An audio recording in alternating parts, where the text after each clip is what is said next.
సాధారణంగా మానవులకు తాము భరించలేని కష్టం ఎప్పుడైతే కలిగిందో అప్పుడే ఇష్టదైవాన్ని భగవంతుని ప్రార్థించడం మానవ సహజ లక్షణం. Hello friends, welcome back to our channel Lakshmi kurti vlogs. ఈరోజు వీడియో వచ్చేసి వ్లాగ్ అండి. ఇక్కడైతే మేము దసరా వెళ్ళిన మరుసటి రోజు ఏకాదశి, ఆ రోజు అయితే గోదావరి జిల్లా టూర్ అయితే ప్లాన్ చేసుకున్నాము. తిరుపతి, శ్రీశైలం లాంటివి అయితే మాకు దగ్గరే కాబట్టి తరచుగా వెళ్తూ ఉంటాము. ఈసారి కొంచెం దూరమైనా కానీ గోదావరి జిల్లా వెళ్ళొద్దాము. అక్కడైతే అన్నవరము, పిఠాపురము ఇలాంటివన్నీ కూడా ఆ దగ్గరలో ఇంకా ఏమి టెంపుల్స్ ఉన్నాయో చూసుకొని వెళ్దామని అయితే ప్లాన్ చేసుకున్నాము. మేము పండగ వెళ్ళిన మరుసటి రోజు అంటే శుక్రవారం రోజు ఏకాదశి, ఆ రోజు మార్నింగ్ 7 కల్లా ఇంటి దగ్గర బయలుదేరాము. అన్నవరం వెళ్ళేటప్పటికి 1:30 అయిందండి. 7 అవర్స్ పట్టింది. ఇంక ఈ గోదావరి జిల్లా ఎంటర్ అవ్వగానే ఈ పచ్చదనము, ఈ కొబ్బరి చెట్లు ఇవన్నీ చూసి అసలు వీడియో తీయకుండా ఉండలేము. ఇక్కడైతే గోదావరి నది మీద నుంచి, బ్రిడ్జ్ మీద నుంచి వెళ్తూ ఉన్నాము. అసలు ఇక్కడ కొబ్బరి చెట్లు కానీ, పొలాలు కానీ పచ్చగా చూస్తేనే మనకి చాలా ఆహ్లాదకరంగా అనిపించింది. ఇక్కడైతే మనం ఇంకా అన్నవరం లోపలికి ఎంటర్ అవుతున్నాము. ఇక్కడి నుంచి లోపలికి వెళ్ళాలి. వెళ్ళేటప్పుడు ఇలా ఆర్చులు మనకి తిరుపతిలో ఉన్నట్లుగానే సత్యదేవుని సన్నిధికి మార్గం అని అలా ఉంది. కొంత దూరం వచ్చాక ఇక్కడ శ్రీ వైకుంఠ నారాయణ ముఖద్వారం అని ఉంటుంది. ఇక్కడి నుంచి అయితే టెంపుల్కి 2 కిలోమీటర్స్ ఉంటుంది. లోపలికి వెళ్లే మార్గం ఇది. ఇక్కడ కూడా ఘాట్ రోడ్ ఉంది. తిరుపతిలో లాగానే కొండ మీదకి వెళ్ళాలి. తిరిగి వచ్చేటప్పుడు వేరే రూట్ ఉంటుంది. ఈ కొండని రత్నగిరి అని పిలుస్తారు. ఇక్కడ స్వామిని వీర వెంకట సత్యనారాయణ స్వామిగా కొలుస్తారు. ఇక్కడ మనకి పంపా నది కూడా ప్రవహిస్తూ ఉంటుంది. మనం తిరిగి వచ్చేటప్పుడు మీకు ఆ నది కూడా నేను చూపిస్తాను. ఇక్కడ మేము 1:30 కల్లా టెంపుల్ దగ్గరకు అయితే వచ్చేసాము. టెంపుల్కి కొంచెం దూరంలో కారు పార్కింగ్ ఉంది. అక్కడ కారు పార్కింగ్ చేసేసి డైరెక్ట్గా వెళ్ళి టికెట్ తీసుకొని ఇక్కడికి వ్రతం దగ్గరకు అయితే వచ్చేసాము. ఇక్కడ రోజు చాలా మంది వ్రతాలు చేయించుకుంటూ ఉంటారు. ఈ వ్రతం టికెట్లు అయితే 300 నుంచి ఉన్నాయండి. 1000 రూపాయలు ఉంది, 1500 ఉంది, 2000 ఉంది, ఇలా కాస్ట్ ఉంది. మంటపాలు ఉన్నాయి 1, 2, 3 అలా నెంబర్స్ వేసి మనం 2000 టికెట్ అయితే గర్భగుడికి దగ్గరగా కూర్చోబెట్టి చేయిస్తున్నారు. ఈ మంటపంలో అయితే ఏసీ కూడా ఉంది. వ్రతానికి కావాల్సిన సామాన్లు బయట సెట్ మనకు అమ్ముతారు. 300 ఉంటుంది. దాంట్లోనే 5 కొబ్బరికాయలు, అరటిపండ్లు, పూలు, అగరబత్తి, కర్పూరం ఇలాంటివి ఇస్తారు. ఇంకా టెంపుల్ లోపల అయితే మనకి ఎల్లో కలర్ క్లాత్ వేసి దాని మీద బియ్యం వేసి ఇంకా కలసం చెంబు, బ్లౌజ్ పీసు, వ్రతానికి కావాల్సినవి ఇస్తారు.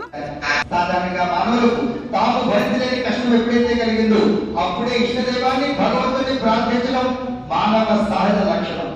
కనుక ఆ రాజుగారికి కూడా అంతటి దుఃఖంలో ఆయనలో కొలవలేదు దైవ ప్రసాదం తెచ్చి. గుడి లోపల కదా సింపుల్ గా చేయిస్తారేమో అనుకుంటాము, కానీ చాలా బాగా చేయించారు. చక్కగా కథలన్నీ కూడా నిదానంగా చెప్పి అయిపోగానే కొబ్బరికాయలు కొట్టించి నైవేద్యం కూడా వాళ్ళు మనకి సత్యనారాయణ స్వామి ప్రసాదం, గోధుమ రవ్వ ప్రసాదం ఉంటుంది కదా, అది ఇచ్చి నైవేద్యం కూడా పెట్టిస్తారు. తర్వాత అయితే ఇంకా దర్శనానికి పంపిస్తారు. ఈ గర్భగుడి 2 భాగాలుగా ఉంటుంది, పైన కింద. మనం ముందు పైకి వెళ్ళి స్వామిని దర్శించుకోవాలి. పైన మనకి సత్యనారాయణ స్వామి, అనంతలక్ష్మి అమ్మవారు, శివుడు దర్శనమిస్తారు. తర్వాత కిందకు రాగానే కింద గర్భాలయంలో వైకుంఠ నారాయణ మహాయంత్రము, స్వామివారి పీఠము ఉంటాయి. కింద పీఠంలాగా ఉన్నది బ్రహ్మస్వరూపం అని, పైన లింగాకారంలో ఉన్నది శివలింగ స్వరూపం. పైన మహావిష్ణువు ఉన్నారు కదా, ముగ్గురు కూడా త్రిమూర్తులుగా పూజించబడతారు. అందుకే అన్నవరం ఆలయాన్ని త్రిమూర్తుల నివాసం అని కూడా అంటారు. ఇక్కడ గుడి లోపల ఇంకా వ్రతాలు అయిపోయిన తర్వాత తూర్పు ముఖద్వారం దగ్గరకు వచ్చాము. ఇక్కడ అందరూ కూడా ఫొటోస్, వీడియోలు తీసుకుంటూ ఉన్నారు. ఇది వచ్చేసి పశ్చిమ ముఖద్వారం. మనము ఇక్కడి నుంచే లోపలికి వెళ్లాల్సి ఉంటుంది టికెట్ తీసుకొని. ఈ పశ్చిమ ద్వారం వైపే మనకి పూజా సామాగ్రి అమ్మే షాపులు కానీ, దేవుడి పటాలు ఇవన్నీ కూడా అమ్మేవి ఉన్నాయి. ఇక్కడైతే ఈ ద్వారం నుంచి లోపలికి వెళ్తే టెంపుల్ అలా ఉంటుందండి. ఇక్కడే మనకి టికెట్లు ఇస్తున్నారు. టికెట్లు రేట్లు, అక్కడ చేయించుకునే పూజలు, వ్రతాలు కాస్ట్ కూడా రాసున్నాయి. తర్వాత ఇక్కడ కూడా రోజు హోమాలు, కళ్యాణాలు జరుగుతూ ఉంటాయి కదా, వాటికి దేనికి ఎంత అనేది కూడా రాసింది. తర్వాత ఇక్కడ ఫ్రీగా వాటర్ ఇచ్చేది కూడా ఉంది, జలప్రసాద వితరణ అని చెప్పి. తూర్పు ముఖద్వారానికి ఎదురుగానే పెద్ద రావి చెట్టు ఉంది. ఈ రావి చెట్టు కిందే అందరూ దీపాలు అవి పెడుతూ ఉన్నారు. చుట్టూ ప్రదక్షిణ చేసి 3 కానీ 5 కానీ 11 అలా చేస్తారు కదా, ప్రదక్షిణ చేసి పసుపు, కుంకుమ, దీపాలు అవి పెడుతూ ఉన్నారు. ఇక్కడ నుంచి చూస్తే కొండల మధ్యలో నది చక్కగా కనిపిస్తూ ఉంది. ఈ టెంపుల్ దగ్గర నుంచి వ్యూ చాలా బాగుందండి. మేమైతే డైరెక్ట్గా వెళ్ళిపోయి వ్రతం చేయించుకొని దర్శనం చేసుకొని వచ్చేసాము. మీరు ఉండాలనుకుంటే అక్కడ రూమ్స్, సత్రాలు అన్నీ కూడా ఉన్నాయి. మీరు ఆన్లైన్లో కూడా చూసుకోవచ్చు. ఇంకా అక్కడి నుంచి అయితే బయలుదేరి మేము పిఠాపురం అయితే వస్తున్నాము. అన్నవరం నుంచి పిఠాపురంకి ఒక 30 to 40 మినిట్స్ అయితే పడుతుంది ట్రాఫిక్ని బట్టి. ఇలా అన్నవరంలో మనకు వ్రతం అది త్వరగా అయిపోతే చక్కగా పిఠాపురం కూడా ప్లాన్ చేసుకోవచ్చు. ఒకే రోజులో పిఠాపురం కూడా చూసుకోవచ్చు. ఇప్పుడు నేను మీకు అలానే చూపిస్తాను. ఒకే రోజు ఈవినింగ్ కల్లా పిఠాపురం టెంపుల్స్ కూడా చూసేసాము. ఇక్కడ వచ్చేసి పంపా నది చెప్పాను కదండి, మనం రిటర్న్ లో వచ్చేటప్పుడు చక్కగా కనిపిస్తూ ఉంటుంది. మాకు అన్నవరంలోనే వ్రతం అయిపోయి ఇంకా మార్నింగ్ నుంచి ఏమీ తినలేదు కదా, వ్రతం చేయాలని చెప్పి కొంచెం అక్కడ టిఫిన్ అది చేసుకొని బయలుదేరేటప్పటికి 5:30 అయింది. ఇంకా అక్కడి నుంచి అయితే చూడండి సూర్యాస్తమయం అవుతూ ఉంది.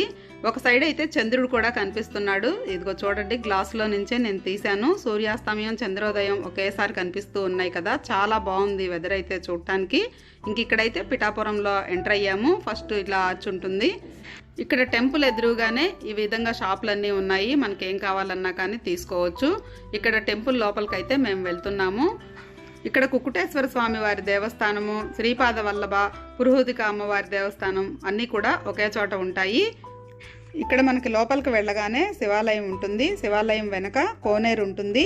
ఈ కోనేరులో ఇక్కడ స్థల పురాణానికి సంబంధించిన గయాసురుడి విగ్రహం కూడా ఉంటుంది. ఈ కోనేరు చుట్టూ కూడా చిన్న చిన్న శివలింగాలు, నంది విగ్రహము ఇవన్నీ ఉన్నాయి. వాటర్ అయితే అంత బాగాలేదండి, దిగి కాలు కడుక్కుందామన్నా కానీ. ఇక్కడ ఎక్కువగా పితృకార్యాలు, పిండ ప్రదానాలు చేస్తూ ఉంటారంట.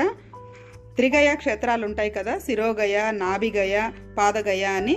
అలా గయాసురుడి పాదాలు ఉన్న చోటు ఇది పాదగయ అని పిలుస్తారు. గుడి లోపలికి వెళ్ళగానే మనకి ఇక్కడ గయాసురుడి పాదాలు అయితే కనిపిస్తాయి. విష్ణుమూర్తి పాదాలు, గయాసురుడి పాదాలు గుర్తులుంటాయి. లోపలికి వెళ్ళగానే మనకి దత్తాత్రేయుడు ఆలయము, కుక్కుటేశ్వర స్వామి, పురుహూతిక అమ్మవారి ఆలయాలన్నీ కూడా ఉంటాయి. ఫ్రీ దర్శనము ఉంటుంది. మనం స్పెషల్ దర్శనం టికెట్ కూడా తీసుకొని అయినా వెళ్ళొచ్చు. ఇక్కడ స్వామి అయితే ఇలా లింగ రూపంలో దర్శనమిస్తారు. సతీదేవి శరీర భాగాలు 18 చోట్ల పడ్డాయి కదా, పీఠ భాగం ఈ ప్రదేశంలో పడిందంట. అందుకే ఈ ప్రదేశానికి పీఠికాపురం అని పేరు వచ్చిందంట. తర్వాత అది పిఠాపురంగా మారింది. ఇక్కడ అమ్మవారికి మనము బ్లౌజ్ పీసు, శారీ, పసుపు, కుంకుమ ఏవి తీసుకువెళ్ళినా చక్కగా లోపల పెట్టి పూజ చేస్తున్నారు. ఇంకా లోపలైతే గర్భగుడిలో నేను వీడియో అయితే తీయలేదండి. ఇలా ఉంటుంది అమ్మవారైతే. తర్వాత ఇక్కడ విఘ్నేశ్వరుడు మందిరము, ఇలా చిన్న చిన్న మందిరాలు అయితే చాలా ఉన్నాయి. మీరు వెళ్ళినప్పుడు తప్పకుండా ఇవన్నీ కూడా దర్శించుకొని రండి. ఇంకా ఈ టెంపుల్కి చుట్టూ కూడా అమ్మవారి శక్తిపీఠాలు ఎక్కడెక్కడ ఉన్నాయి అనేది, ఏ అవతారంలో ఉన్నారనేది చక్కగా రాసి పెట్టారు. కింద అయితే అమ్మవారి ఫోటోలు పెట్టేసి. ఇక్కడైతే కోనేరు దగ్గర గయాసురుడి దగ్గర తల దగ్గర విష్ణుమూర్తి, నాభి దగ్గర బ్రహ్మ, పాదాల దగ్గర శివుడు అయితే ఉన్నారు. కోనేరు మధ్యలో చిన్న టెంపుల్ లాగా ఉండి విగ్రహం చాలా బాగా కట్టారు కదా.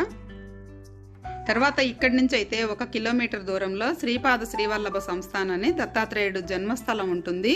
అప్పలరాజు, సుమతి అనే దంపతులకు దత్తాత్రేయుడు జన్మించారంట. ఈ బోర్డు మీరు వీడియో పాస్ చేసి కానీ స్క్రీన్ షాట్ తీసి చూసినట్లయితే మీకు స్థల పురాణం అంతా కూడా చదవచ్చు. తర్వాత ఇక్కడే సిద్ధమంగళ స్తోత్రము, దత్తపాదుకాష్టకం అని అవన్నీ కూడా ఉన్నాయి. లోపలైతే దత్తాత్రేయుడు పాలరాతి విగ్రహం ఉంది. భజన చేస్తూ ఉన్నారు అక్కడ చాలా మంది. పిఠాపురంలో పాదగయ దగ్గర నుంచి ఈ టెంపుల్స్ దగ్గరికి కార్లు అయితే పోవు. లోపలికి 1-1.5 కిలోమీటర్ ఉంటుంది. మనం ఆటో మాట్లాడుకొని వెళ్లాల్సి ఉంటుంది. చూసారు కదా సందులన్నీ ఎంత చిన్నగా ఉన్నాయో, చాలా ఇరుగ్గా ఉంటాయి ఇవి. దత్తాత్రేయుడి దగ్గర నుంచి మనకి 1/2 కిలోమీటర్ దూరంలో ఇక్కడ ఒక పెంకుటింట్లో అమ్మవారు ఉంటుంది. ఇక్కడే అసలు అమ్మవారు వెలిసింది, అక్కడ ప్రతిష్ఠించింది అని చెప్తున్నారు. విశేష పర్వదినాల్లో అయితే జనం ఎక్కువగా ఉంటారేమో. ఇప్పుడు మాకైతే కొంచెం ఫ్రీగా ఉంది చూడటానికి, ఇలానే బెటర్ అనిపించింది. చాలా భవ్యంగా వెలిగిన ఆలయాన్ని దండయాత్రల కారణంగా కూల్చివేశారా లేదా ప్రకృతి మళ్ళా చాలా ప్రయత్నాలు చేసినా ఇక్కడ రీకన్స్ట్రక్ట్ చేయలేక. ఇక్కడ కూడా అమ్మవారికి చక్కగా మనం పసుపు కుంకుమ తీసుకువెళ్తే అమ్మవారికి పెడుతున్నారు. మనకి గాజులు అవి కూడా ఇస్తున్నారు. పంతులు గారు చక్కగా స్థల పురాణం అంతా కూడా వివరిస్తున్నారు. మీ అందరికి చూపిద్దామని మెయిన్ గర్భగుడిలో అమ్మవారిని చిన్న వీడియో అయితే తీశాను. బాగా అమ్మవారిని దగ్గరగా దర్శించుకోవడం అనేది ఒక అదృష్టం అనుకోవాలి. చాలా బాగా జరిగిందండి దర్శనం అయితే. పాదగయ దగ్గర నుంచి పురుహూతిక అమ్మవారి దేవస్థానము, శ్రీపాద వల్లభ టెంపుల్స్ దగ్గరికి 200 తీసుకున్నారు ఆటోకి. మనకి కార్ పోదు కదా, తీసుకెళ్లి చూపించి మళ్ళీ తీసుకొచ్చి ఇక్కడ దించేశారు. ఇంకా అక్కడి నుంచి అయితే కారులో మేము కాకినాడ వెళ్తున్నాము. ఇంకా పిఠాపురం, కాకినాడ అంటే మన డిప్యూటీ సీఎం పవన్ కళ్యాణ్ గారి ఫోటోలు, బ్యానర్సే ఉన్నాయి ఎక్కడ పట్టినా కానీ. పిఠాపురం నుండి కాకినాడకి ఒక 20 కిలోమీటర్స్ ఉంటుందేమో, ½ అన్ అవర్ పడుతుంది. నైట్ అక్కడ స్టే చేసి నెక్స్ట్ డే మార్నింగ్ అయితే కొవ్వూరు వారాహి అమ్మవారి టెంపుల్కి అయితే వచ్చేసాము. ఈ టెంపుల్ మార్నింగ్ 6 నుండి ఈవినింగ్ వరకు అయితే ఉంటుంది. కాకినాడ నుంచి ఒక 15 మినిట్స్లో అయితే ఈ టెంపుల్కి వచ్చేసాము. 11 కిలోమీటర్స్ అయితే ఉంటుంది అట్లుంది. అమ్మవారు అయితే ఇలా ఉంటారండి. ఇక్కడ చాలా బాగున్నారు. చాలా మహిమగల తల్లి. ఇక్కడ మనం ఏ కోరిక కోరుకున్నా వెంటనే నెరవేరుతుందని చెప్పి అనుకుంటారు. ఈ టెంపుల్స్ అన్నీ కూడా ఫెస్టివల్స్ అప్పుడైతే ఎక్కువగా జనాలు ఉంటారు. మేము విడి రోజుల్లో పండగ వెళ్ళాక వెళ్ళడం వల్ల అంత ఎక్కువగా అయితే లేరు. కొంచెం ఫ్రీగా దర్శనం చేసుకోగలిగాము. టెంపుల్ బయటే మనకి కొబ్బరికాయలు అన్నీ కూడా అమ్మవారికి ఏమన్నా పెట్టదలుచుకున్న శారీస్ అన్నీ అమ్ముతున్నారు. ఈ టెంపుల్ కొంచెం పొలాల్లో ఊరి చివరిలోనే ఉంది. మేము గూగుల్ మ్యాప్ పెట్టుకొని దాని ప్రకారమే వెళ్ళాము. మరి వేరే రూట్ ఉంటుందేమో తెలియదు. కాకినాడ నుంచి అయితే ఇలా వచ్చాము. ఇంక ఇక్కడ నుంచి అయితే మేము ద్రాక్షారామం వెళ్తున్నాము. ఇక్కడ నుంచి కొవ్వూరు నుంచి ఒక 51 కిలోమీటర్స్ ఉంటుంది. 1.5 hours అయితే పట్టింది. ఈ ద్రాక్షారామం కూడా పంచారామ క్షేత్రాల్లో ఒకటి కదా. అమరారామం, క్షీరారామం, ద్రాక్షారామం ఇలా అంటారు కదా. మనము అన్నవరం, పిఠాపురం ఇలా గోదావరి జిల్లా టూర్ వెళ్ళినప్పుడు చక్కగా ఇది కూడా చూసుకోవచ్చు. మనకు అన్నీ కూడా ఒక గంట జర్నీతో ఉన్నాయి కాబట్టి చక్కగా ఇవన్నీ కూడా చూసుకొని రావచ్చు. మళ్ళీ నెక్స్ట్ టైం వెళ్ళినప్పుడు సామర్లకోట, క్షీరారామం ఏమన్నా చూడనివి ఇంకొకసారి చూసుకొని రావచ్చు. మేము ఎలా వెళ్ళాము అనేది కూడా ఈ వీడియోలో మీ అందరూ చూస్తే నెక్స్ట్ టైం మీరు వెళ్ళినప్పుడు కూడా ఒక ఐడియా ఉంటుంది కదా అని వీలున్నంత వరకు ఆ వీడియో అయితే తీశాను. ఇక్కడ ద్రాక్షారామంలో టెంపుల్ లోపల చూసారా, అంతా కూడా రాతితో కట్టిందే. పాతకాలం నాటి టెంపుల్ అండి. చాలా బాగుంది. ఇక్కడ శివుడు అయితే 13 అడుగుల ఎత్తులో ఉంటాడు. మనకి కింద భాగము పై భాగము రెండు కూడా చూడాలి. ముందు కింద భాగం చూసుకొని తర్వాత పై భాగము, పైన అభిషేకాలు అవి కూడా చేస్తున్నారు. తర్వాత పక్కనే మాణిక్యాంబ అమ్మవారు కూడా ఉంటారు. శక్తిపీఠాల్లో 12వ శక్తిపీఠం మాణిక్యాంబ అమ్మవారు. ఈ ద్రాక్షారామాన్ని దక్షిణ కాశీ అని కూడా పిలుస్తారు. మనం పండగలప్పుడు కార్తీక మాసం వెళ్ళినట్లయితే అసలు ఇంత ఫ్రీగా ఉండదండి. చూడడానికి కూడా నెట్టేస్తారు. కానీ ఇలా విడి రోజుల్లో వెళ్తే చాలా ఫ్రీగా ఉంది. దర్శనం అయితే చాలా బాగా జరిగింది. మనం ఎంతసేపు నుంచొని చూసినా కానీ నెట్టుకోవడం వల్ల ఏమీ లేదు. చక్కగా చూడనిస్తున్నారు. తర్వాత ఇక్కడైతే ఈ స్థల పురాణము ఇవన్నీ కూడా ఉన్నాయి. గుళ్ళ నుంచి బయటకు వచ్చాక ఇలా పెద్ద రావి చెట్టు ఉంది. ఇక్కడే ప్రసాదం కౌంటరు అవి కూడా ఉన్నాయి. టెంపుల్ బయటే కారు పార్కింగ్ కూడా ఉంది. ఇక్కడ దర్శనం అయిపోగానే బ్రేక్ఫాస్ట్ చేసి ఇంకా మా ఊరికైతే మళ్ళీ రిటర్న్ వెళ్తున్నాము.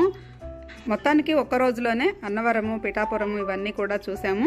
కొవ్వూరు ఇవి కూడా ఎక్కువ డిస్టెన్స్ ఏం కాదు కాబట్టి టైం ఉంటే వెళ్ళొచ్చు. మేము కొంచెం జర్నీ ఎక్కువగా ఉంది కాబట్టి నైట్ రెస్ట్ తీసుకుందామని కాకినాడలో స్టే చేసి నెక్స్ట్ డే మార్నింగ్ 9 కల్లా అయిపోయిందండి. మళ్ళీ బయలుదేరి రిటర్న్ అయితే వచ్చేస్తున్నాము. ఈరోజు వ్లాగ్ అయితే ఇంతేనండి. మరి వీడియో మీకు నచ్చితే తప్పకుండా లైక్ చేయండి. ఛానల్ ఫస్ట్ టైం చూస్తుంటే సబ్స్క్రైబ్ చేసుకోండి. మరో వీడియోతో మళ్ళీ కలుద్దాం.